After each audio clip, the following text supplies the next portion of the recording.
Look at you.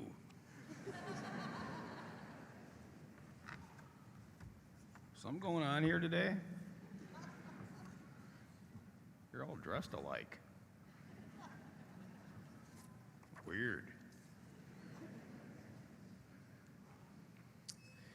So, I don't know how many of you realize how historic this day is. I mean, not only are you the best class ever in MUHS history graduating, maybe I should say the self-proclaimed best class ever, but today marks the first time in the 161 years of Marquette High. Nah, it's bigger than that. This is the first time in the history, in the hundreds of billions of years in the history of the world, that a Marquette High senior graduated while his grandfather was still on the staff.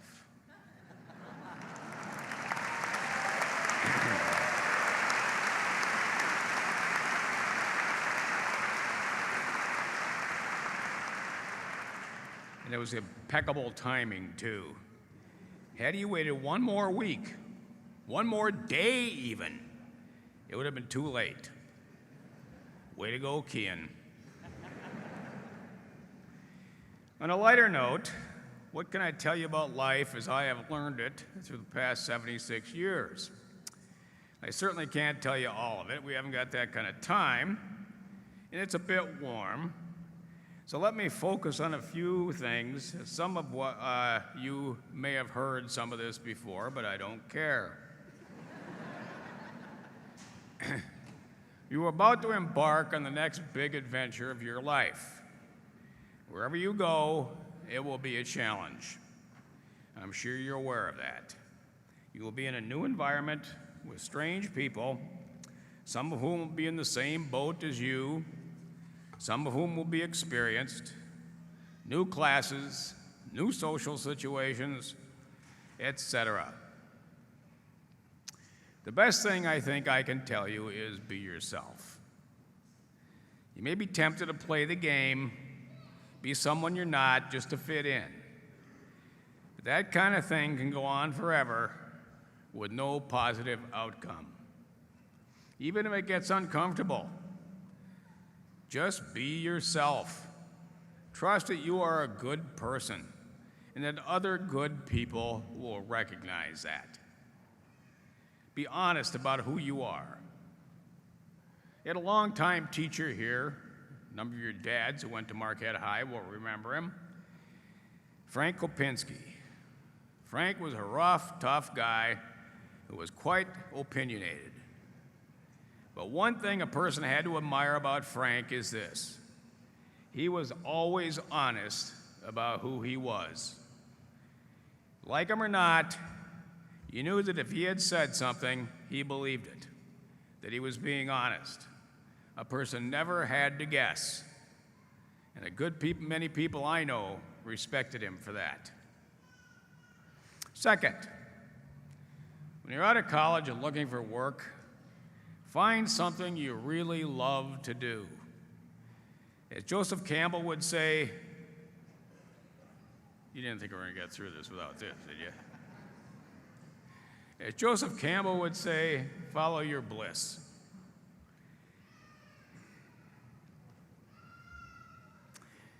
Find a job you really love. You don't want to spend the bulk of your life waiting for the weekends. Face it, in your life, you're going to spend more time at your job than you will doing anything else. You will spend more time working than you will sleeping. You will spend more time working than you will with your family. Just love your life. If you can find something you love that makes you good money, good, go for it. But money should not be the deciding factor. You will be happier doing something you love to do than you will be making money. Who knows? If you really love what you do, you might get to retire when you're 76.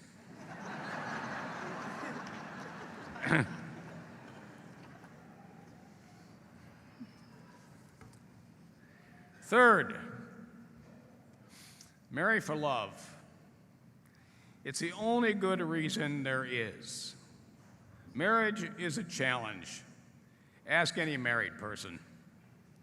But if you love each other, a whole lot of problems will almost solve themselves, and it will make the more difficult ones easier to deal with. This brings to mind that demon, the ego. How much better off would we be? How much better off would the world be without the ego?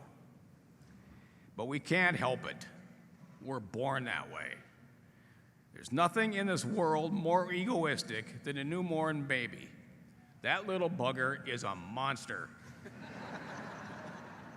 It cares about nothing but itself. Well, a bit about its mother, but I mean, they've been together since the beginning. So anyway, we spend our whole lives trying to get over that egocentrism. It's ready to spring into action as soon as the right trigger is pushed. Me, mine, mine. All of a sudden, we're 2 years old again. We have to keep that demon under control. The more we live for others, for other members of our families, for our friends, our workmates, our communities, the more we will contribute to making our worlds happier places to be. Penultimately, I want to talk about what I think is the key to generally being happy. It's not always easy. Life can be really nasty and sometimes unexpectedly. I know I'm not telling you something you don't know. The moment we draw our first breath, we're heading in one inevitable direction. No one gets out alive. I've said this many times. The longer we live, the more dead people we know. If we live long enough, we are going to witness a multitude of tragedy. So how do we keep happy in the midst of what can be a really ugly reality? Well, let me draw from literature. We could talk about that too if we had more time. I mean, face it, it could change your life. Seriously. Anyway, back to what I was saying. 17th century poet John Milton, who went blind but kept writing, wrote Paradise Lost, a long poem about the fall of Adam and Eve. Before he got to that, however, he talked about the fall of Lucifer. Now, I read this the first time when I was 16, and I've never forgotten it. The soundly defeated Lucifer and his cohorts were rolling around on the floor of the newly created hell, newly created just for them, and his buddies were whining and moaning about how they shouldn't have done it. Look what we had, look what we got, that sort of thing. Lucifer told him, just shut up. He said, look, the mind is its own place, and in itself can make a heaven of hell, a hell of heaven. The mind is its own place, and in itself can make a heaven of hell, a hell of heaven. In other words, no one is responsible for my happiness but me, my attitude. Attitude is the one thing we have of which we have total control. No one can affect our attitudes unless we let them. It is more important than anything else we have. It will determine whether we will be happy or whether we will be miserable. Like the medieval wheel of fortune theory, the wheel turns and turns and turns continuously, never pauses, never stops, and we're all attached to that wheel. So the message is, when we're at the top, we can't get too comfortable. We won't stay there. More importantly, when we're at the bottom, no need for despair. Things will get better. They always do, if we have the proper attitude. I saw proof of that this winter with my wife.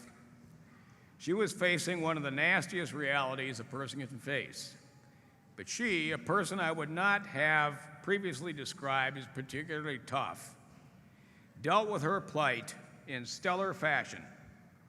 In the process, she made all of us stronger. Me, our children, their spouses, our grandchildren, even the really young ones. She was impressive. Attitude, guys. It's yours. Nurture it. Finally, I've said this before, but I'm going to say it again. Guys, I've worked 39 years at Marquette High. I say worked, but it hasn't been what a lot of people would call work. In all that time, I have never had a bad day. Not one. Attitude? Yeah. But also every day, I have gone to work with my friends. Those people, those fine people sitting behind you. And up here. I've also worked with many people who have become friends. You and your predecessors. Make as many friends as you can, guys. Few things in life are like friends. I've known that for a very long time, but I especially come to appreciate that in the last 2 years. What a difference our friends have made.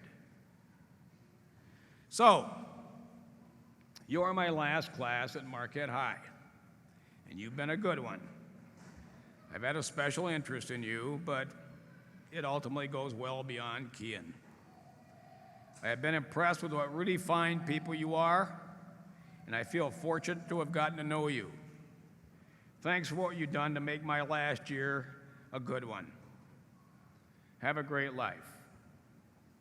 I love you guys.